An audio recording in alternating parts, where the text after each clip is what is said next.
그 마음에 관해서 조금 더 돌아보자면, 그, 우리가 이제, 관절?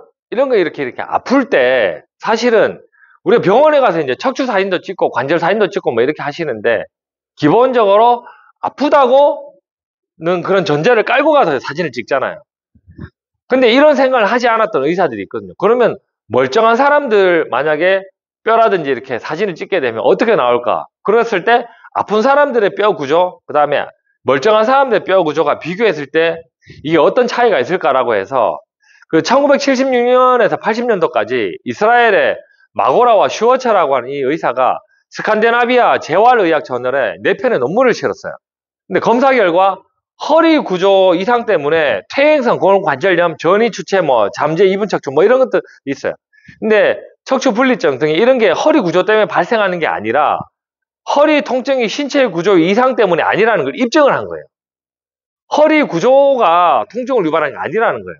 다만 이제 척추 탈의증이라든지 또 보면 이제 갑자기 심한 충격을 받았다든지 이런 경우는 이제 통증을 느낄 수가 있는 거죠.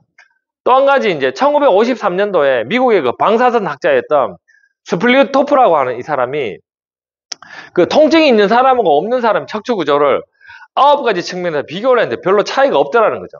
그러면 도대체 어떤 게 통증을 만들어내는가?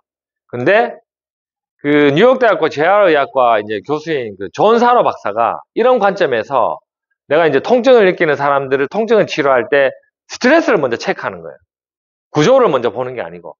그래서 존 사로 박사가 허리나 다리 통증을 실제로 이제 그 뉴 잉글랜드 의학 저널에 보면 이제 통증 혁명에 관한 이 책에 나오는 내용인데 52%는 디스크가 부어 있고 27% 디스크 돌출, 1% 디스크 탈출이지만 통증이 없다. 그래서 우리가 통증을 느끼는 통증이라고 하는 거는 마음에 가는 게 아닌가라고 하는 측면에서 굉장히 재활 치료를 많이 한 거죠. 그래서 존사로 박사는 이 통증에 관해서 어떻게 접근했냐면 국내에도 들어와 있는 책이 있어요.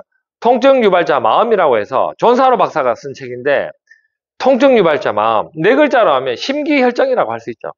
그 마음이 심기혈정, 기운과 혈액 상태만 몸 상태를 만든다라고 해서 내가 지금 몸 상태에서 뭔가 통증을 느낀다면 내 마음을 어떻게 봐야 되는가?